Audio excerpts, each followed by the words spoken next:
Hi everyone, today we will talk about how to fix or how to solve a messenger video not playing. To know how to fix or how to solve messenger video not playing, you should just go to settings like this. You will click.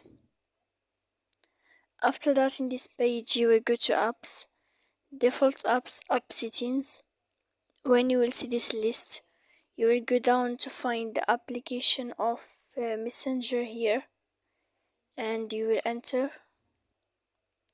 Then in this page you will go to click for stop. After that you will enter to storage. When you will see this page you will click clear cache.